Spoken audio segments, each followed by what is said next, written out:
Hi hello friends. கிரேப்பில் ஒரு சூப்பரான அல்வா எப்படி செய்கிறதுன்ட்டு பார்க்கலாமா? இதுக்கு வந்து மிக்ஸி ஜாரில் நான் ஒரு 1/4 கிலோ போல் கிரேப்ஸ் எடுத்திருக்கேன். இதை வந்து நல்லா அரைச்சிடுங்க. அரைச்சி ஒரு வடிகட்டியில் நல்லா வடிகட்டிட்டு அந்த திப்பியை போட்டுட்டு அந்த ஜூஸை மட்டும் வச்சுக்கலாம். இதில் வந்து நான் ஃபுட் கலர் கொஞ்சம் சேர்க்குறேன். உங்களுக்கு ஃபுட் கலர் வேணாம் அப்படின்னா நீங்கள் வந்து அதை ஸ்கிப் பண்ணிக்கலாம்.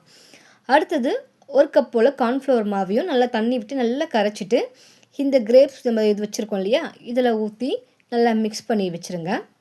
அடுத்தது நீங்கள் எந்த பாத்திரத்தில் அல்வா செஞ்சு வைக்க போகிறீங்களோ அந்த பாத்திரத்தில் கொஞ்சமாக நெய் தடவிட்டு கொஞ்சம் நட்ஸ் எல்லாம் இப்படி போட்டு இதையும் ஒரு ஓரமாக எடுத்து வச்சுருங்க.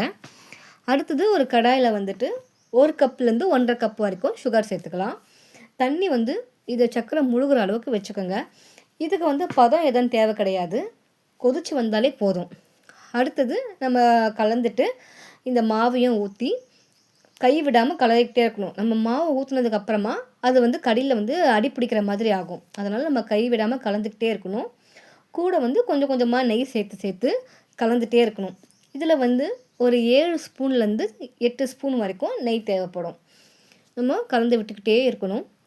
இந்த மாதிரி கட்டிகள் இல்லாதபடிக்கு கை விடாமல் நம்ம கலரிக்கிட்டே இருக்கணும். அடுத்தது நம்ம வந்து முந்திரியை கொஞ்சமாக உடச்சி நீங்கள் நெய்யில் வறுத்து போட்டாலும் ஓகே தான். நான் வந்து அப்படியே போட்டிருக்கேன். அடுத்தது அந்த பதம் வந்ததுக்கப்புறமா, அதாவது திக்னஸ் பதம் வந்ததுக்கப்புறமா நம்ம இந்த மாதிரி பாத்திரம் ரெடி பண்ணி வச்சுருக்குறோம் இல்லையா, இதில் விட்டுட்டு 1 மணி நேரத்துக்கு அப்படியே விட்டுட்டு எடுத்திங்கன்னா நமக்கு சூப்பரான ஒரு அல்வா வந்து ரெடி ஆகிடும். இது டேஸ்ட் வந்து பார்த்திங்கன்னா ரொம்ப டிஃப்ரெண்ட்டாக இருக்கும். இப்போ கிரேப்ஸ்லாம் சாப்பிட்டா குழந்தைங்களுக்கு சளி பிடிக்கும். இந்த மாதிரி பண்ணி கொடுத்தீங்க அப்படின்னா அவங்க விரும்பி சாப்பிடுவாங்க. டேஸ்ட்டும் நல்லாயிருக்கும். ஸோ நீங்களும் வந்து ட்ரை பண்ணி பாருங்கள். புதுசாக இருக்கும்.